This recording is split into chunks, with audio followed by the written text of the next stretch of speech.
Shalom semua yang ada di Amerika, Brother Revin, good to see you again.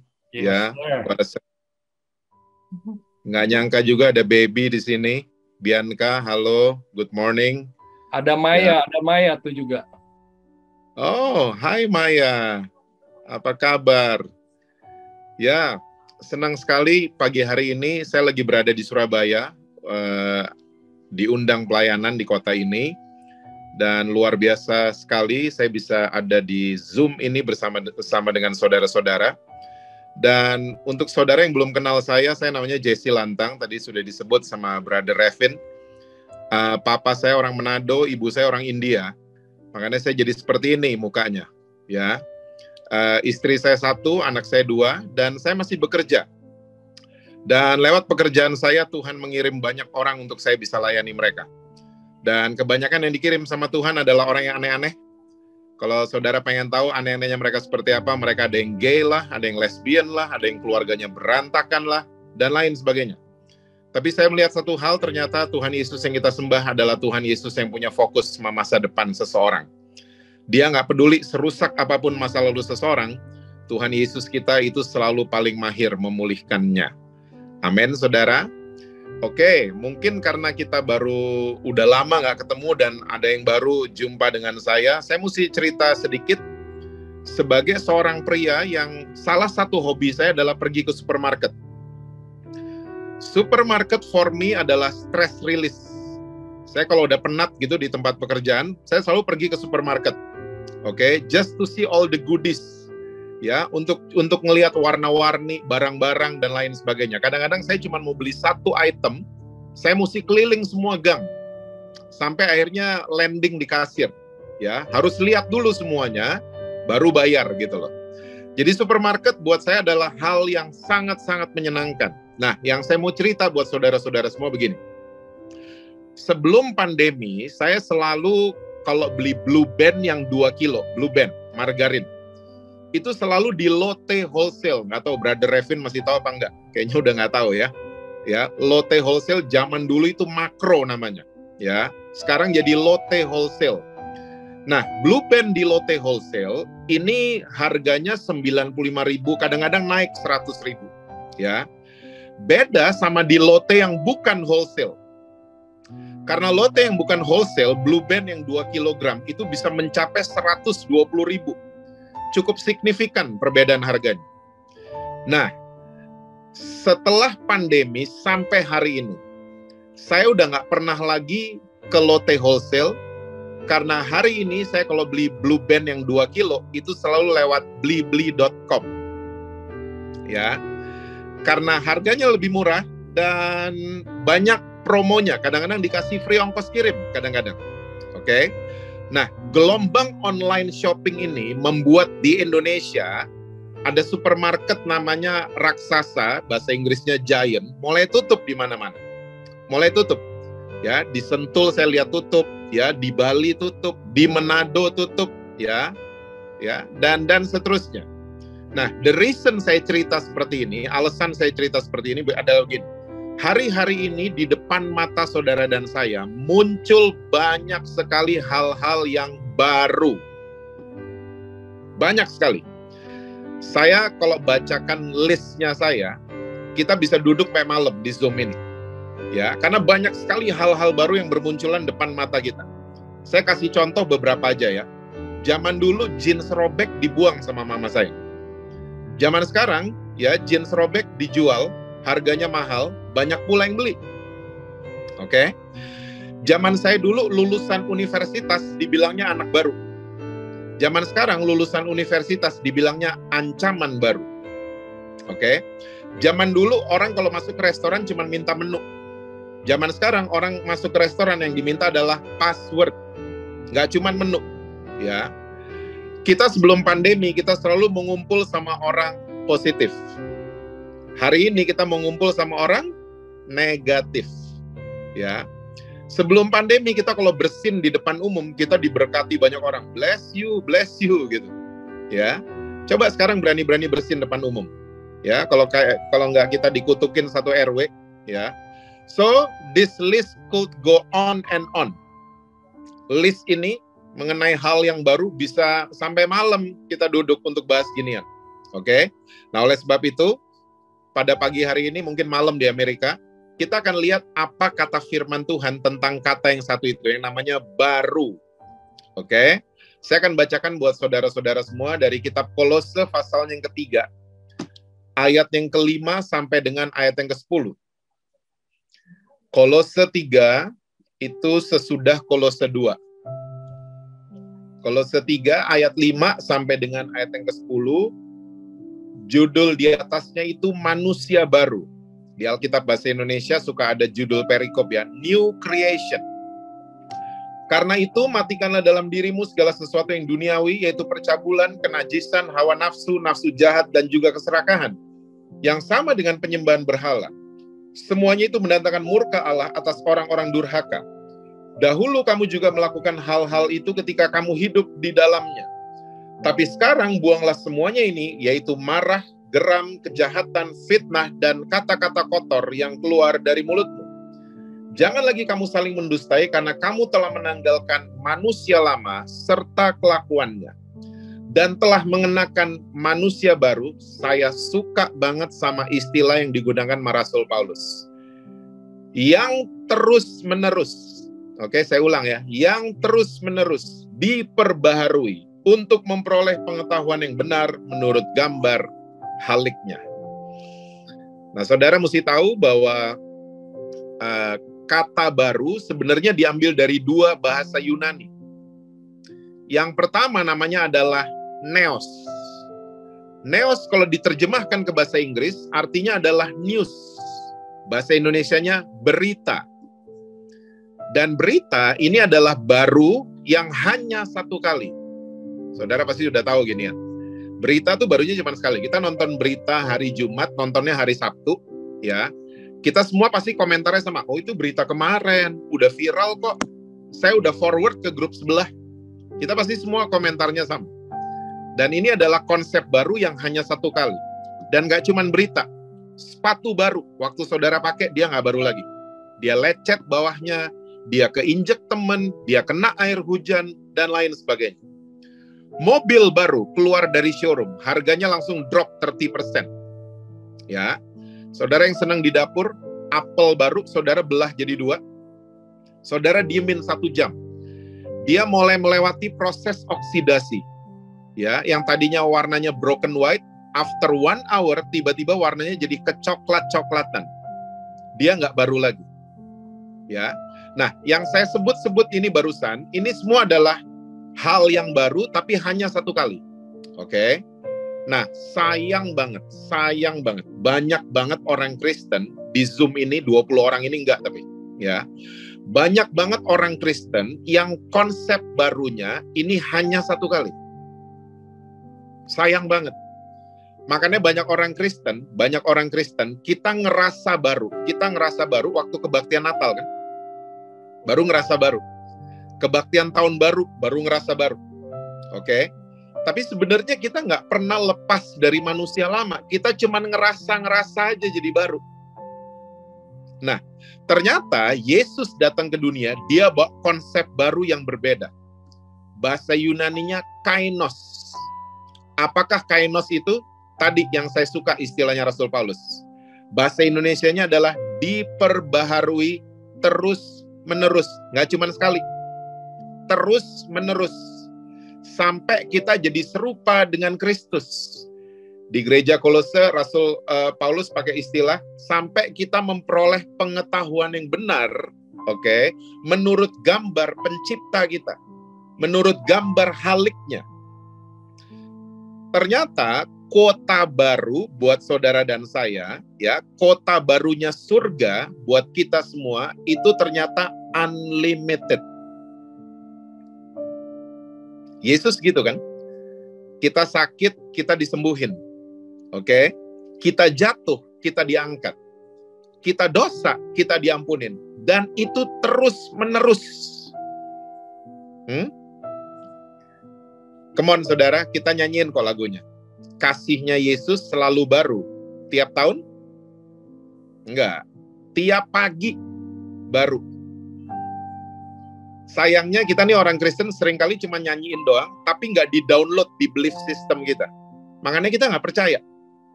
Kita nggak percaya kalau, mosok saya diperbaharui setiap hari? Iya, Yesus seperti itu. Dia selalu memperbaharui saudara dan saya setiap hari. Oh, suami-suami kalau tahu kebenaran ini, kasih mereka akan baru setiap pagi buat istri mereka. Right? Istri-istri kalau tahu kebenaran ini, kasih mereka akan selalu baru setiap pagi buat suami mereka. Karena Tuhan Yesus itu gituin kita. Nah, sudah seharusnya kita gituin orang-orang di sekitar kita. Kita kasih yang baru setiap hari. Oke? Nah, ada dua alasan. I'm sorry saudara-saudara, saya jam 10:30 waktu Indonesia bagian Barat dijemput. Ya, jadi saya berusaha untuk bisa share sebanyak mungkin buat saudara-saudara. Dan kalau nanti ada yang mau tanya jawab sedikit juga, we will do that. Oke? Nah, ada dua alasan kenapa banyak orang Kristen itu sulit jadi manusia baru. Yang pertama namanya adalah intimidasi iblis. Be careful with this, karena this sound simple, but this is so serious. Karena iblis itu kerjanya cuma satu, tapi dia lembur. Can you imagine? Saudara dan saya kerjanya 2, 3, 4, makanya lembur. Ya, iblis kerjanya cuma satu, tapi dia lembur. Oh, kerjanya ngapain? Mendakwa saudara dan saya siang dan malam. Wahyu 12. Oke? Saudara mungkin pernah dengar kalimat-kalimat di telinga saudara. Lo kan selingkuh dulu. Lo kan cerai. Lo kan nonton pornografi. Lo kan bikin malu keluarga. Ya, lo kan nipu. Lo kan pembohong dan lain sebagainya. Lo nggak pantas pelayanan, nggak pantas nyanyi lagu gereja. Saudara sering dengar kalimat-kalimat itu di telinga saudara? Saya sering dengar loh.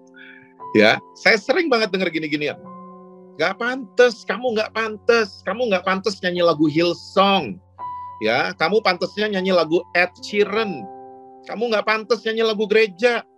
Kamu nggak pantas pelayanan, angkat-angkat tangan lagi. Ngaca dong. Bayangin, dia ngomong kayak gitu siang dan malam. Can you imagine? Ya, dia nggak punya kerjaan lain. Dia punya kerjaan cuma itu, tapi lembur siang dan malam. No wonder banyak orang Kristen waktu diajak pelayanan sama Brother Revin, kita langsung ngomong gini, istri saya aja dulu deh, saya belum bener. Sering dengar orang Kristen ngomong gitu. Suami saya aja dulu deh, saya belum bener. Sering dengar orang Kristen ngomong gitu? Atau sering ngomong kayak gitu? Waktu kita declare kita belum benar, neraka tepuk tangan. Neraka tepuk tangan. Karena neraka berhasil membuat saudara dan saya tidak progres, tidak maju ke depan. Ya, kita cuma jalan di tempat dan noleh ke belakang. Lihat semua kegagalan, lihat semua yang memalukan, itu semua yang dibuat sama iblis. Oke? Saudara tolong ingat satu hal. Waktu kita berbuat dosa, Roh Kudus akan ingetin kita on the spot. Nah, kamu salah, nak. Kamu salah. Kita minta ampun, case close. Saya ulang ya, case close. Kasus ditutup sama surga. Besoknya, yang ingetin salah kemarin siapa? Iblis. Kamu ngapain tadi malam? Kamu nonton apa tadi malam? Kamu minum apa tadi malam? Iblis. I know what you did last summer. Itu iblis. Ya, saya tahu kamu bikin apa minggu lalu. Kamu ke Bali sama siapa? Kamu ke restoran itu sama siapa? Iblis. Yang ingetin salah kemarin, minggu lalu, bulan lalu, dan seterusnya. Rasul Paulus di tengah kota yang dikuasai sama hawa nafsu, kota Korintus. Rasul Paulus dibukakan pewahyuan soal kasih. Dan salah satu statement yang dia tulis, itu jadi favorit saya. Kasih tidak simpan salah orang lain. Ya, 1 Korintus 13. Dan sorry to say, inilah jeleknya Yesus. Saudara tahu Yesus punya kejelekan? Ada, namanya lupaan. Itu jeleknya Yesus. Dia selalu lupa dengan dosa dan salah kita. Itu Tuhan Yesus. Come on guys, kita nyanyiin juga lagunya. Sejauh timur dari barat. Ada ayatnya. Ya, yang ngerti Pulau Bali pasti ngerti ginian. Matahari terbit di Sanur, terbenam di Jimbaran. Orang Sanur nggak bisa lihat sunset. Ya, orang Sanur nggak bisa lihat sunset. Orang Jimbaran nggak bisa lihat sunrise. Bayangin sejauh itu dosa dan salah kita dilupakan sama Tuhan Yesus. Dia lupa. Sayangnya jeleknya Tuhan Yesus nggak nurun ke orang-orang Kristen. Orang Kristen nggak lupaan, kita ingetan. Kita ingetan. Ya, suami salah 10 tahun lalu kita ingat sampai hari ini. Ya, istri salah 5 bulan lalu kita ingat sampai hari ini. Orang tua kita salah 20 tahun lalu, my goodness, kita ingat sampai hari ini. Pertanyaan sederhana, kalau kita suka ingat-ingat salah orang, suka ungkit-ungkit salah orang lain, Tuhan kita tuh siapa? Karena Tuhan Yesus nggak gitu. Yang gitu tuh iblis. Tuhan Yesus sama sekali, dia lupa sama dosa dan salah yang kita buat. Oke? Saya pernah posting ini di Instagram saya, tapi saya mau share live buat saudara-saudara ya. Tahun 2018, saya ketemu dengan seorang worship leader. Bukan Brother Revin tentunya ya. Saya ketemu di Indonesia, dan dia tiba-tiba datengin saya. Jadi kita lagi nunggu di ruang tunggu gereja gitu. Dia datengin saya, dia ngomong gini, Kak, dia manggil saya kakak. Kak, saya nggak bisa lepas. Saya tanya, nggak bisa lepas dari apa? Saya nggak bisa lepas dari pornografi. Saya itu sehari Kak nonton 6 kali. Bahkan mau pelayanan sekalipun, teman-teman musisi pada berdoa, saya mojok ke daerah yang nggak ada CCTV-nya, saya nonton dulu. Baru abis itu pegang mikrofon, shalom saudara-saudara. Ya, and I lead worship. Dan kakak mesti tahu, ini udah berlangsung bertahun-tahun. Dan saya akhirnya merasa bersalah selalu kalau habis mimpin puji-pujian. Dan waktu dia ngomong gitu, keluar air mata. Dan dia lanjutin ceritanya, kakak mesti tahu, saya udah didoain sama pendeta-pendeta, banyak banget. Ya, saya udah ditumpangin tangan, diul-ul rambutnya, udah semua. Tapi tetap I cannot get out. Saya nggak bisa keluar dari pornografi. Saya bilang sama worship leader ini, kamu pernah baca 2 Korintus 5 ayat 21? Dia tanya, apa itu Kak? Inti ayatnya adalah Yesus yang nggak berdosa, dibuat berdosa karena kita. Jadi tukeran. Ya, kita dibikin righteous, Yesus dibikin unrighteous. Makanya Bapa di surga saat itu nggak mau lihat Yesus di atas kayu salib. Karena dosa kita pindah ke dia, kesucian dia pindah ke kita. Oke? Dan inti ayat itu, Rasul Paulus bilang gini, I am the righteousness of God in Jesus Christ. Bahasa Indonesianya, saya dibenarkan oleh Tuhan Yesus. Terus dia ngeliatin saya, iya Kak, saya pernah baca ayat itu, maksudnya kakak apa? Saya bilang sama dia, coba, kalau kamu nonton porno itu, kamu klaim, saya dibenarkan oleh Tuhan Yesus. Dia kaget, kakak yang benar. Maksud Tuhan gitu? Saya bilang sama dia, kamu mau tetap dibelenggu atau mau merdeka total? Saya mau merdeka, nah nggak ada salahnya mencoba. Coba aja. Singkat cerita, Februari 2020 sebelum kita di lockdown, saya ketemu lagi sama worship leader ini. Ya, after 2 years, dia peluk saya, dia bilang gini, Kak, it works. Waktu saya mulai klaim, saya dibenarkan oleh Tuhan Yesus. Saya dibenarkan oleh Tuhan Yesus. Tiba-tiba yang nonton tadi sehari 6 kali, mulai turun sehari sekali. Makin turun seminggu sekali. Makin turun 6 bulan sekali. Hari itu waktu dia jumpa dengan saya, dia sudah merdeka total dari pornografi. Saya cuma mau katakan sama saudara-saudara, sama teman-teman semua bahwa dia merdeka bukan pakai kekuatan sendiri. Dia merdeka karena dia undang sebuah kekuatan yang namanya kekuatan salib. Dunamos bahasa Yunaninya. Dia undang masuk ke dalam dirinya. Dan itu yang membebaskan dia. dari belenggu yang selama bertahun-tahun menghantui dia, membuat dia merasa tertuduh. Saudara, Yesus Kristus itu bukan juru selamat ribuan tahun lalu. Enggak, sampai hari ini dia masih our Savior. Dia fungsinya masih juru selamat. Dia pengen lihat saudara dan saya, dia pengen lihat kita semua bebas dari belenggu kita. Ya. Nah, tugas kita percaya dong sama dia. Percaya bahwa kita diperbaharui setiap hari. Ya. Jangan kita associate, maafkan bahasa saya. Kita associate sama kerajaan kegelapan. Ya, dia nuduh, iblis nuduh, kita ikut-ikutan nuduh diri sendiri. Ya, we condemn ourselves. Stop doing that. Ya, karena kita punya Tuhan Yesus yang luar biasa, dan ini bukan hanya untuk pornografi. Ya, mungkin saudara lagi pengen balas dendam, saudara lagi sakit hati, saudara buka sosial media ada muka yang nyakitin saudara. Saat itu semua terjadi, coba mulai klaim, saya dibenarkan oleh Tuhan Yesus. I am the righteousness of God in Jesus Christ. I am the righteousness of God in Jesus Christ. Saudara tahu kalau saya bersepeda hampir tiap pagi 2 jam, saya selalu cuma ngomong itu, saya dibenarkan, thank you Tuhan. Thank you Tuhan Yesus, saya dibenarkan. 2 jam saya cuma ngoceh kayak gitu. Ya. Dan saudara mesti tahu, saya ngelihat banyak hal-hal amazing itu on the way ke kehidupan saya dan terjadi dalam kehidupan saya. Saya percaya saudara, ya, kita semua punya banyak salah, termasuk saya.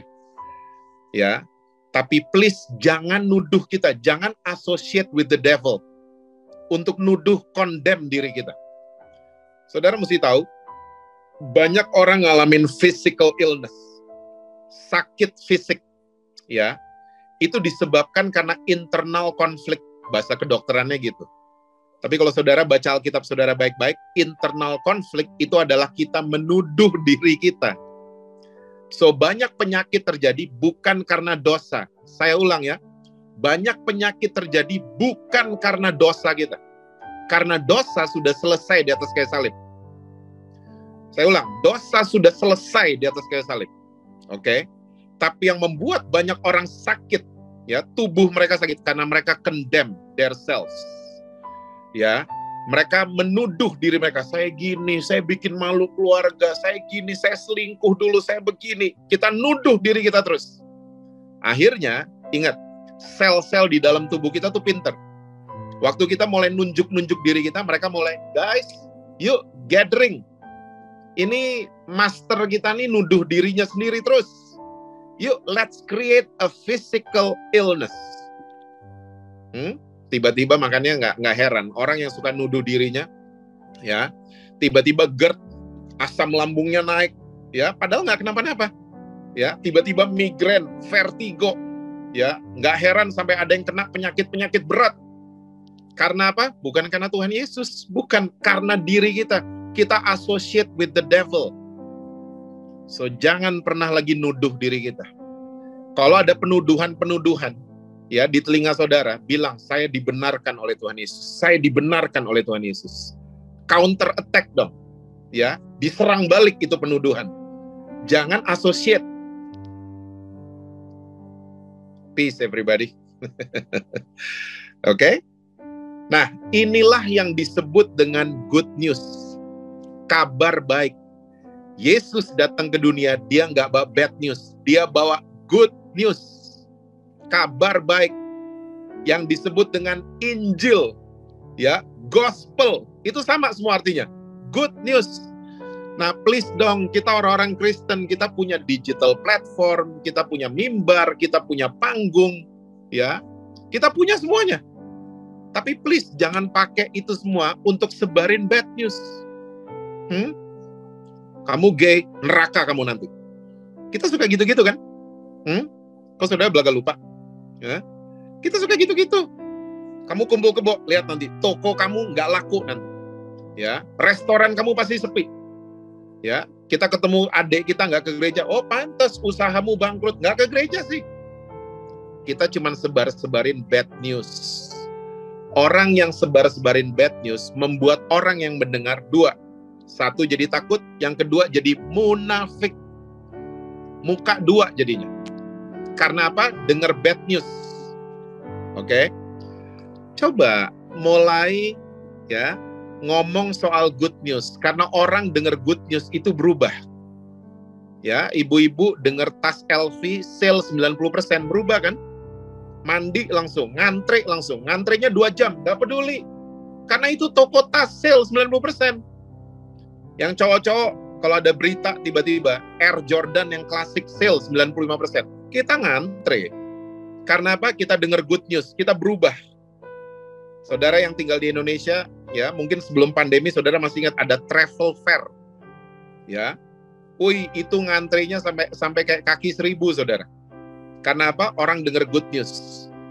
Apalagi ada kabar baik yang menyatakan dosa saudara dan saya diampuni 100%.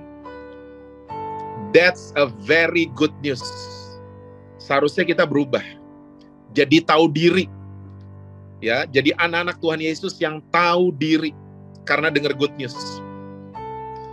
Saudara mesti tahu, kita sudah 2 tahun ini sering mendengar ya pesan untuk cuci tangan. Tapi pagi hari ini saya mau ajak teman-teman, saudara-saudara semua, selain cuci tangan, jangan lupa untuk wash our hearts. Supaya kita jadi good news carrier. Kita membawa virus good news kemanapun kita dipertemukan sama orang siapapun. Orang ngerasa ada good news dari kita. Karena virus ini contagious. Virus yang namanya kabar baik itu menular dengan cepat kemana-mana. Saudara, kita nggak akan pernah menangin orang pakai jari kita. Nunjuk-nunjuk, nggak akan pernah. Ya. So, saya mau cerita karena ini saya ngalamin. Tadi Brother Revin udah bilang, ya, saya itu punya kakak 2. Ya, kakak saya sebenarnya ada 4, saudara, karena kita berlima. Ya, saya punya kakak cowok tuh ada 2 di atas saya. Dan yang di antara saya sama Billy, ini ada yang dari dulu itu susah banget ke gereja.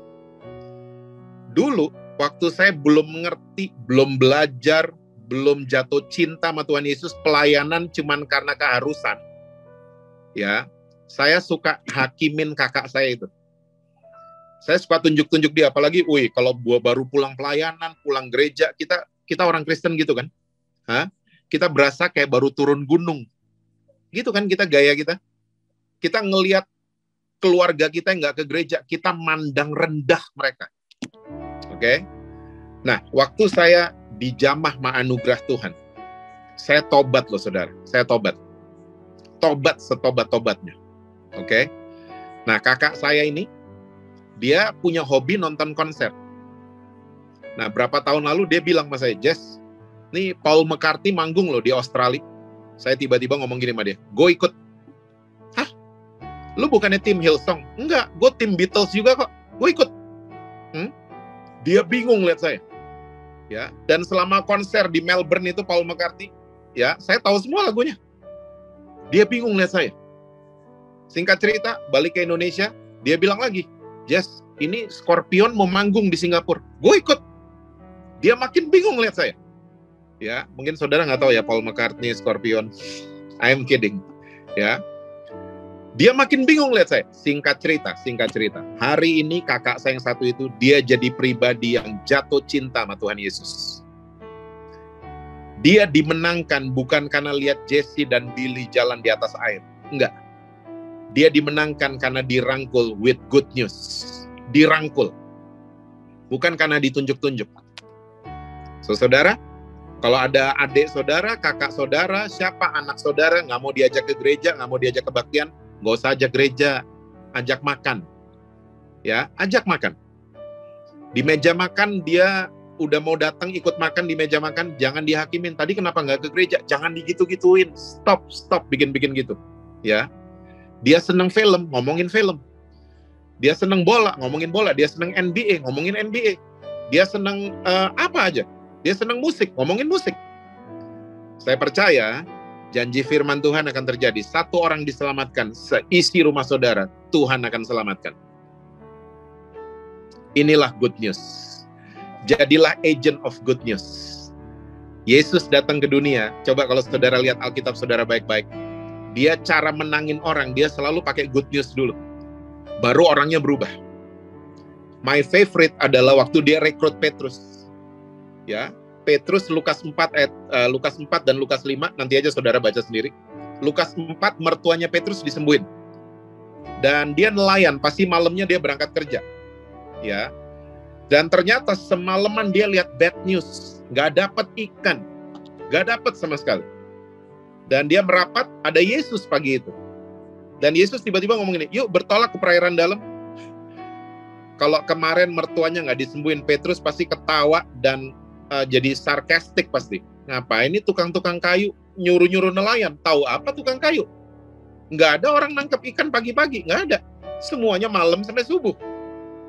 Tapi karena mertuanya baru disembuhin, akhirnya Petrus nurut sama Yesus. Itu kerjaan yang nggak gampang. Buka talinya perahu, didorong ke tengah. Ya, itu kerjaan nggak gampang. Dan you know the rest of the story, akhirnya perahunya Petrus hampir tenggelam karena tangkepan pagi itu banyak banget. Sampai ke darat, Yesus cuma bilang gini, mulai hari ini kamu bukan penjala ikan, kamu penjala manusia. Petrus berubah dan dia jadi ikut Yesus. Apa yang datang duluan? Kabar baik atau perubahannya Petrus? Kabar baik duluan. Good news will lead men and women into repentance and change. So, saudara, hiduplah penuh dalam kasih karunia. Hiduplah penuh dalam anugerah. Ya, hiduplah penuh dalam His goodness. Ya, towards us. Itu harus kita hidupin setiap hari. Oke? Yang pertama. Yang kedua, kenapa banyak orang Kristen sulit jadi manusia baru? Yang kedua, namanya adalah kita nih punya salah konsep tentang kata yang namanya dunia. Kita pikir dunia itu tempat. Dan don't worry saudara, we're not alone. Muridnya Tuhan Yesus pernah ada yang kayak gitu, namanya Yohanes. Yuk kita lihat, Yohanes 21 ayat 25. Yohanes 21, ini ayat terakhir di Injil Yohanes. Yohanes 21, ayat yang ke-25. Masih banyak hal-hal lain lagi yang diperbuat oleh Yesus, tapi jikalau semuanya itu harus dituliskan satu persatu, maka agaknya dunia ini tidak dapat memuat semua kitab yang harus ditulis itu. Oke? Jadi Yohanes nih, kalau pakai bahasa sekarang, masih banyak yang dibuat Yesus, tapi kalau saya tulis semuanya, nggak ada rak buku yang cukup. Karena di paradigmanya Yohanes, ya, dunia itu tempat. Saat itu ya, dunia itu tempat. Dan saudara mesti tahu kata dunia adalah kata yang paling banyak ditulis di Injil Yohanes. Yesus bilang sama tentara Pilatus, kerajaanku bukan dari dunia ini. Ya, saudara masih ingat ayat Alkitab yang paling terkenal? Yohanes 3 ayat 16. Karena begitu besar kasih Allah kan dunia ini. Oke? Nah, saya mau yakinkan saudara-saudara, teman-teman yang ikut Zoom pada pagi hari ini, dunia itu bukan tempat. Yang tempat namanya bumi. Ya. Makanya bahasa Inggrisnya beda kan? Bumi itu earth, dunia itu world. Bumi itu tempat. Terus dunia apa? Dunia adalah sistem yang ada di dalam planet bumi. Bosnya namanya iblis. Please be careful with this. Bosnya namanya iblis. Kok tahu Pak Jesse?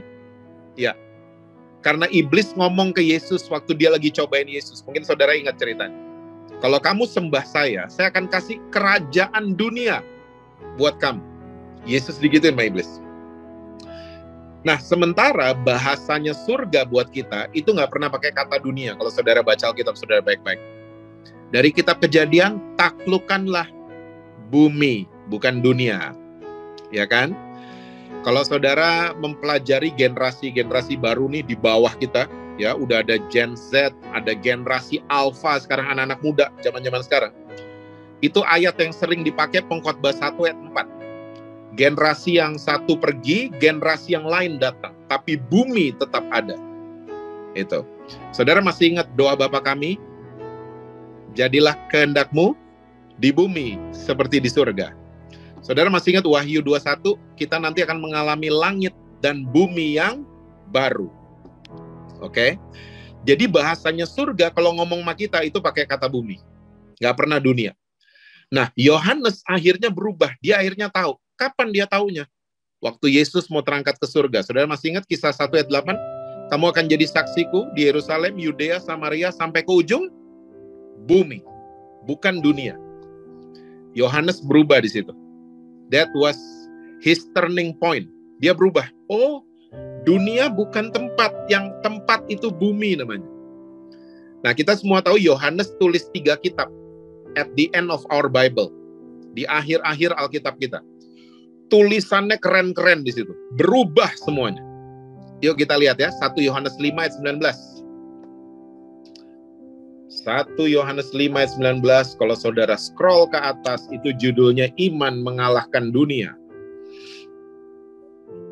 1 Yohanes 5 ayat 19, kita tahu bahwa kita berasal dari Allah, dan seluruh dunia berada di bawah kuasa si jahat. John finally knew, ya, bahwa bos daripada dunia itu iblis. Dan saudara mungkin tahu juga Yohanes di 1 Yohanes 4 ayat 4 tulis ayat yang cukup terkenal. Roh yang di dalam kita lebih besar daripada roh yang ada di dunia. Nah, orang-orang Kristen yang kejebak sama sistem dunia, kita kenal bahasa Indonesianya mereka jadi duniawi. Pernah dengar? Ya, duniawi. Duniawi itu bukan gini, saudara. Satu minum air putih itu rohani, satu minum red wine. Yang minum red wine duniawi kamu. Bukan gitu. Ya. Satu denger Hillsong, satu denger Beatles. Yang denger Beatles duniawi kamu. Bukan gitu. Karena Alkitab jabarin. Ya, duniawi itu apa? Saya bacain ya. 1 Yohanes 2 ayat 15, 16 dan 17. 1 Yohanes 2 ayat 15, 16 dan 17. Janganlah kamu mengasihi dunia dan apa yang ada di dalamnya. Jikalau orang mengasihi dunia, maka kasih akan Bapa tidak ada di dalam orang itu. Sebab semua yang ada di dalam dunia, yaitu apa saudara? Keinginan daging, terus keinginan mata, serta keangkuhan hidup atau sombong, bukanlah berasal dari Bapa, melainkan dari dunia. Dan dunia ini sedang lenyap dengan keinginannya, tapi orang yang melakukan kehendak Allah tetap hidup selama-lamanya. Ternyata duniawi ini. Ya, Kristen sih, rajin kebaktian sih, rajin pelayanan, my goodness. Rajin pelayanan sih, ya, tapi duniawi. Karena apa? Yang dikejar itu serba keinginan mata, keinginan daging, ujung-ujungnya sombong. Ini dia orang duniawi. Kita langsung ke case-nya aja ya. Saya suka sedih kalau lihat teman-teman yang katanya hamba Tuhan diundang keluar kota. Minta bisnis kelas sama hotel bintang 5. Minta. Kalau dikasih nggak apa-apa. Ini minta. Berdua istrinya lagi. Dan waktu udah pesawatnya boarding, ini boarding pasnya difoto, cekrek business class, diposting ke story, diposting ke sosial media. Sampai di hotel bintang 5, ya, dia mulai berendam-berendam di kolam berenang.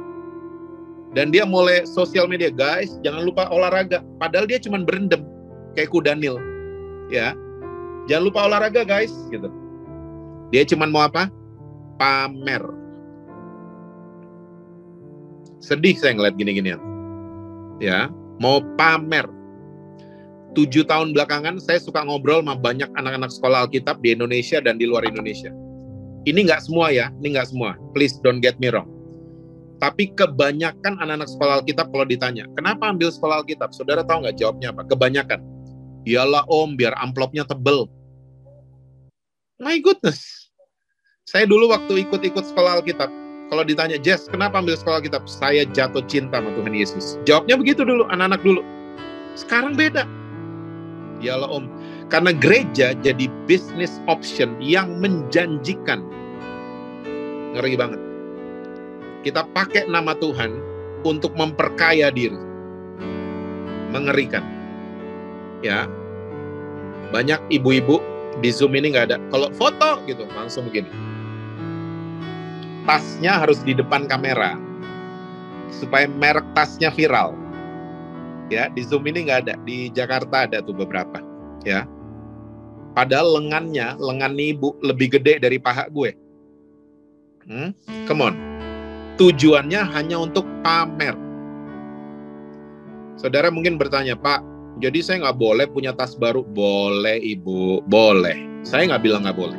Punya sepeda baru? Boleh. Punya baju baru, mobil baru? Boleh. Semua boleh. Tapi pertahankan gaya hidup kayak restoran Padang. Sederhana. Setuju? Biasa-biasa aja. Biasa. Punya sosial media, pakai sosial media untuk jadi inspirasi untuk orang lain. Bukan untuk impress others.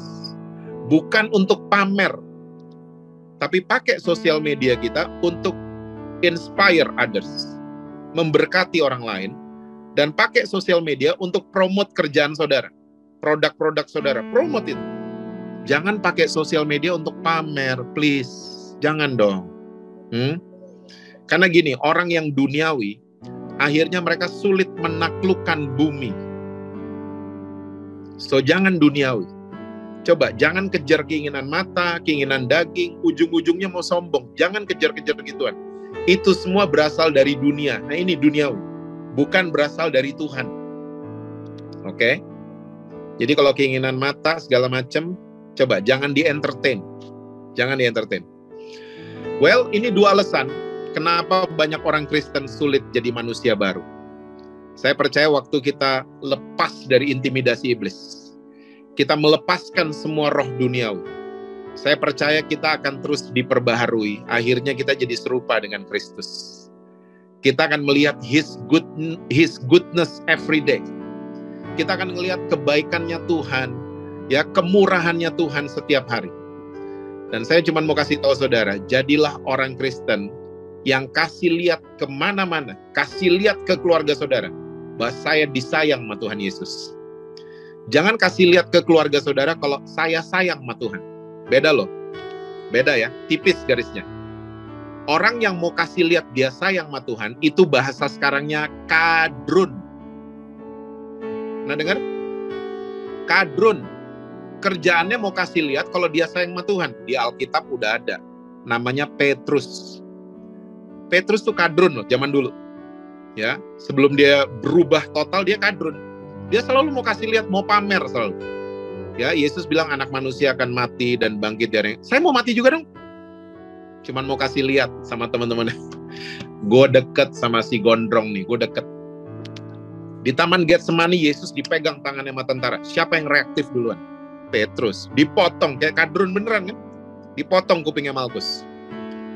Tapi waktu Yesus lagi disiksa, cuman ditanya emak-emak. Bener loh orang Indonesia, the power of emak-emak. Bener orang Indonesia. Ya, tiba-tiba ciut dia. Kadrun gitu kan, kalau udah ketakutan, udah sendirian, ciut. Dia nyangkal Yesus sampai 3 kali. Ya. Dan ayam berkokok, Yesus udah berantakan tuh, udah hancur lebur mukanya. Dia noleh ke Petrus.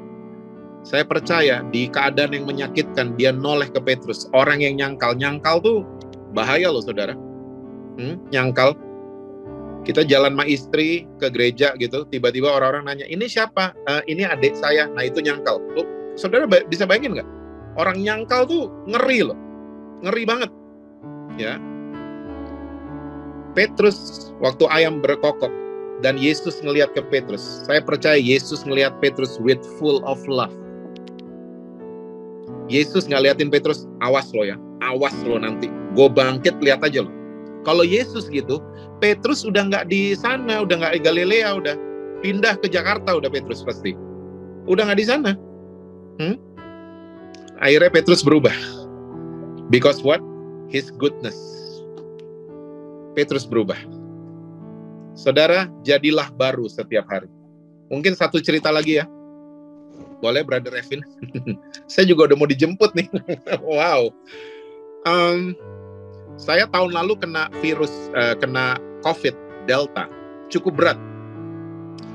Dan yang saya mau cerita buat saudara begini, saya nih satu keluarga, ya, kita nih bread lovers, kita pencinta roti banget, ya. Beras di rumah kalau habis nggak ada yang panik, roti habis panik satu rumah, ya, panik. Nah, waktu saya lagi isoman tahun lalu, saya ini di Jakarta punya favorit roti itu PB&J. Mungkin ini istilah American ya. Peanut butter and jam. Ada di daerah Menteng. Itu jual roti itu di Jakarta. Itu enak banget. Enak banget. Ya. Peanut butternya pas, strawberry jamnya pas, semuanya pas. Ya. Nah, istri saya beliin 2 tangkep. Dikirim ke kamar tempat saya isoman. Saudara tahu what happened? Ini roti nggak habis. Nggak habis rotinya. Istri saya bingung. Jess, kok nggak habis? Hah? Kenapa? Kamu biasanya kalau makan roti itu kayak ayam dilempar ke kolam piranha. Brut, langsung habis. Kok nggak habis? Kenapa sayang? Gitu. Sembuh dari COVID. Saya tangkap satu pelajaran. Waktu ada virus corona di dalam saya. Roti terfavorit saya bisa nggak habis. Bisa nggak pengen. Nggak pengen. Sama saudara. Waktu ada virus good news di dalam kita. Dosa itu menggiurkan. Tapi tiba-tiba kita bisa nggak pengen. Karena nggak pengen mah nggak mau, itu beda. Kita sering kali ngomongnya gitu kan, nggak mau, gue nggak mau. Laki orang, bini orang, nggak mau. Hati-hati. Kita ngomong pakai kekuatan sendiri itu hati-hati. Karena orang yang nggak mau, satu hari bisa mau. Tapi orang kalau udah nggak kepengen, itu sampai kapanpun dia nggak kepengen. Kayak saya sama kodok. Orang nawarin saya, Pak Jesse ini suike enak banget. Saya nggak kepengen, saya ngebayangin dia hidup, nggak banget. Semua binatang, semua begini, dia miring. Aduh, nggak banget. Matanya setengah, nggak banget. Dan saudara mesti tahu, kodok dibalik kodok. Katak dibalik katak. Aduh, nggak banget. Enggak banget. Kodok tuh nggak banget. Kodok sama saya N. Saya nggak kepengen makodok sampai kapanpun. Ya, nggak pengen. Nah, sama. Waktu ada virus good news, dosa bisa menggiurkan, tapi kita bisa nggak pengen. Dan disitulah nama Tuhan ditinggikan. Kita bisa bilang, bukan karena gue. It wasn't me, bukan karena saya. Tapi Tuhan yang di dalam saya. Dia yang membuat saya jauh dari dosa. Karena dia gelarnya adalah juru selamat buat saudara dan saya. So, saudara, jadilah manusia baru setiap hari. Waktu kita salah, jangan nuduh diri kita. Lihatlah ke salib Kristus, disitulah hukuman saya. Disitulah semua penghukuman buat saya. Terima kasih Tuhan Yesus sudah menyelesaikan buat saya. Saya percaya kita akan makin menjauh dari dosa. Dan kita akan semakin baru, jadi serupa dengan Kristus setiap hari. God bless you all. Tuhan berkati saudara-saudara semua. Ya, saya menyerahkan balik Zoom ini kepada Brother Revin. Thank you ya, Brother Jesse. Kita semua diberkati dengan apa yang disampaikan ya oleh Brother Jesse saat ini. Sayang sekali Brother Jesse sebentar akan meninggalkan kita gitu loh. Kita masih mau denger gitu loh apa cerita-cerita. Mungkin atau sebelum dia berangkat ada yang mau bertanya? Ya, I have 10 minutes. 10 minutes. Ada yang mau? 10 minutes. Silakan, waktunya ini saya kasih. Buat kita mau bertanya, ini karena luar biasa sekali. Tadi ada yang sampai kasih hati, kasih ketawa, apa segala macam. Boleh, silakan. Luar biasa. Ya. Saya mahir menjawab pertanyaan-pertanyaan yang gampang. So, bertanyalah.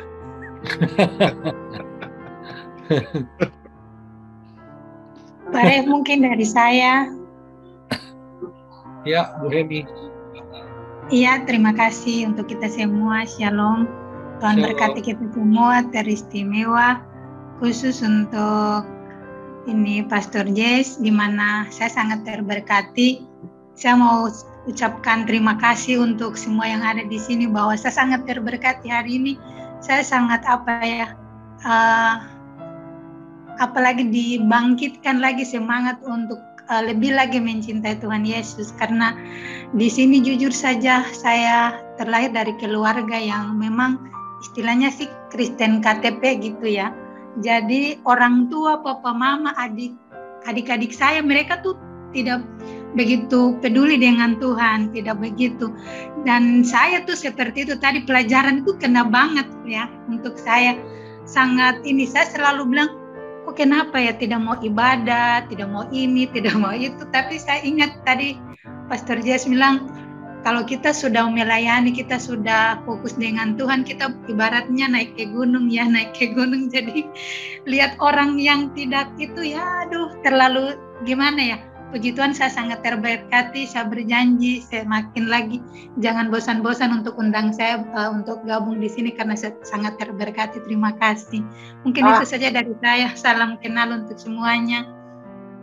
Ya, Bu Heni, terima kasih ya, terima kasih. Puji Tuhan berberkati. Ada lagi? Ya, Brother JC, selamat pagi. Terima kasih. Ya, thank you. Aku kangen juga sama keluarga Lantang ini yang punya toko buku Immanuel. Iya. Aku ingin tanya, Jess.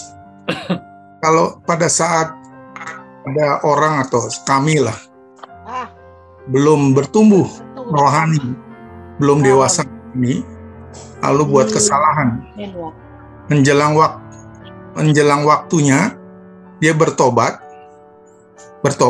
dan mau mengampuni orang yang menyakiti dia, tapi sudah meninggal. Tapi dia orangnya udah meninggal dan kita mau rekonsiliasi, mau restorasi, orangnya udah meninggal. Itu gimana? Yes, thank you Brad Yes. Salam buat keluarga. Oke, ini pertanyaan seringkali saya terima ya. Orang yang nyakitin kita, tiba-tiba waktu kita mau ampunin, tiba-tiba orangnya meninggal gitu. Pengampunan adalah sikap hati, saudara.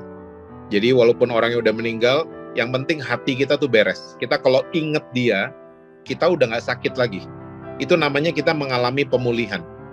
Kita lihat muka orang itu lagi, walaupun dia udah meninggal, ya, tapi tiba-tiba hati kita udah pulih. Nah itu caranya gimana? Caranya yang itu tadi. Kita bilang setiap hari saya dibenarkan oleh Tuhan Yesus. Karena pengampunan itu proses, nggak overnight. Ya, pengampunan tuh nggak ada yang cuma semalam tiba-tiba kita udah ngampunin tuh orang. Nggak, pengampunan tuh mesti terus-menerus. Kadang-kadang iblis inget-ingetin yang dia buat diinget-ingetin sama iblis kan. Dia gini, dia gituin kamu, dia gini, dia gituin kamu. Nah, disitulah kita harus selalu klaim, saya dibenarkan oleh Tuhan Yesus. Saya dibenarkan oleh Tuhan Yesus. Saya percaya banget, ya, pengampunan dan pemulihan itu akan full terjadi di dalam kita. Gitu jawabannya. Thank you, Brad. Thank you. God bless you, Jess. Salam buat Billy dan keluarga Lantang. Tuhan berkati. Ya. Amin. Amin. Ada lagi? Tinggal beberapa menit lagi. I am sorry. That's fine. Ibu Bianca mungkin mau bertanya. Hey, baby. Manggil dia baby. Gue mau nanya toko rotinya nih, Jess, gimana nih? Iya. Jalan Tegal, Beb. Di Jalan Tegal. Ya udah, Ngana kirim Akang jo tuh roti. Besok kita golden years, jadi Ngana mesti kasih kado sama kita. tapi aku diberkati dengan bersaksi tentang bagaimana Tuhan mengasihi kita. Kita disayang sama Tuhan. Karena itu yang aku alami, bahwa betul-betul aku disayang sama Tuhan. Thank you loh Jessie, sangat diberkati. You're very welcome. You're very welcome. Si Tuhan ya, ini Ibu Bianca luar biasa sekali. Karena disayang Tuhan. Karena disayang Tuhan, jadi luar biasa. Yes. Amen. Thank you, Jess. God bless you. Thank you, Phil. God bless you too. Thank you, Bi. Ada lagi yang mau bertanya? Tinggal sebentar lagi. Ya, salam buat hambanya. Oh, Pak Sabto, ya. Sangat luar biasa. Semua yang tadi dinyatakan itu adalah mengenapi salah satu apa yang saya pernah alami sampai saya kan mantan dari Muslim. Terus ketika kami jadi hamba Tuhan dan sampai saat ini karena kasih karunia sehingga kami tetap melayani. Tapi sejujurnya pernah saya juga hampir kecewa karena pada waktu kami pergi melayani sampai keliling-keliling daerah manapun di Indonesia, justru dari orang internal orang dalam yang mengintimidasi, tahu baru bertobat, terus juga hanya lo bisa hidup dari sana ke sini. Tapi saya nggak jawab, tapi saya renungkan. Nah ini saya ketemu dengan peneguhan.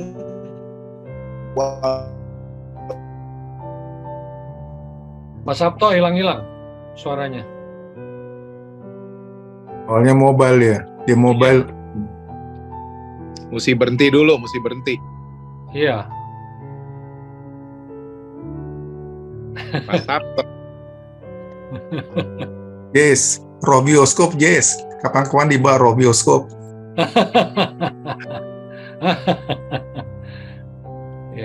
Ya, Pak Sabto udah ini dia.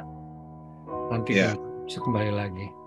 What happen kalau people keep excuse themselves saying kan kita itu hanya manusia, jadi bisa berbuat dosa anytime. Oh. Iya.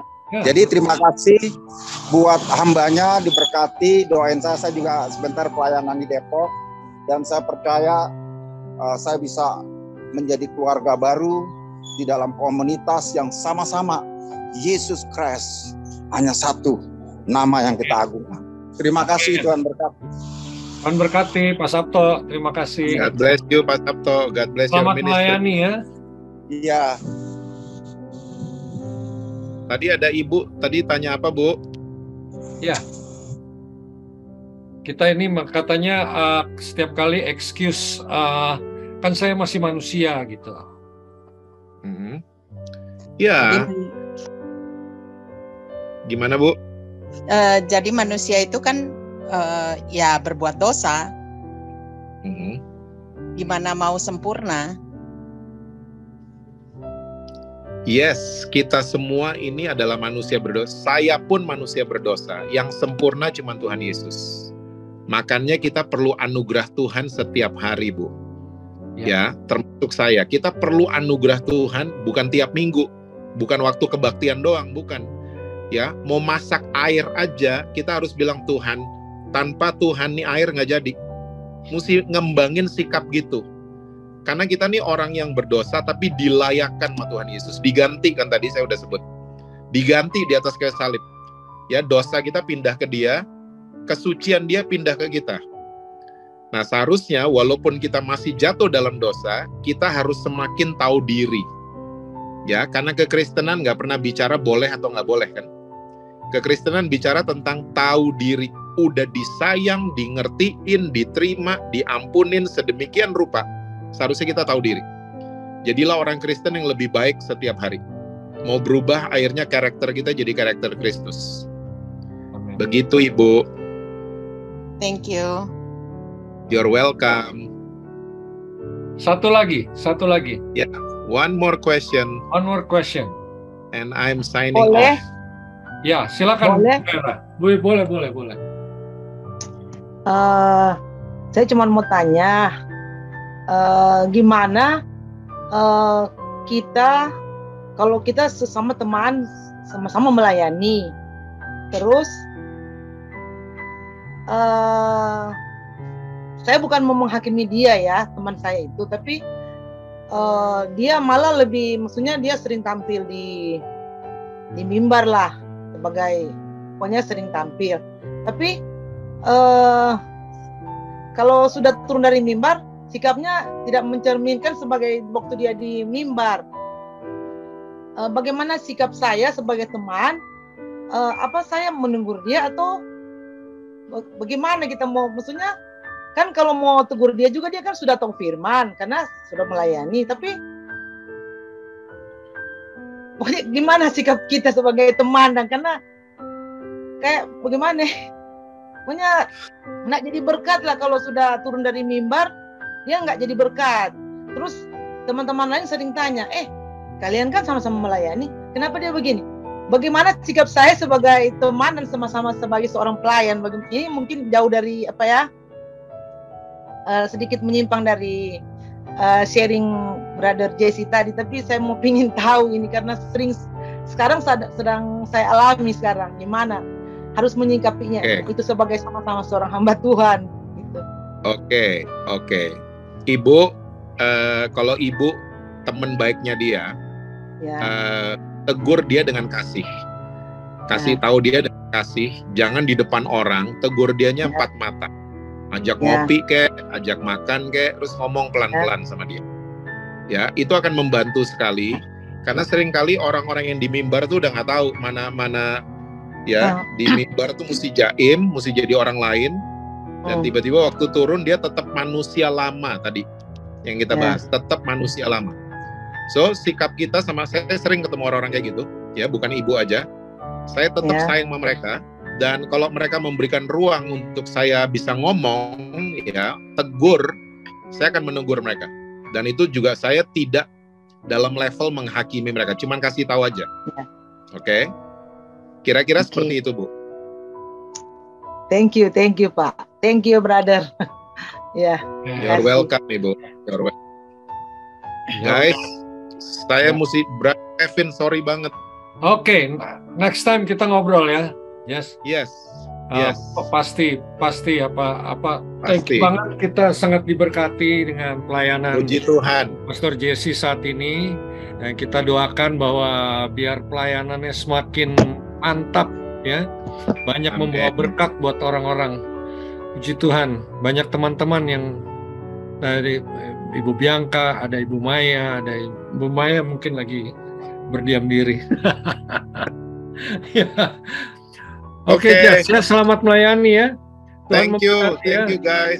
Bye semua. Bye. God bless you. Bye.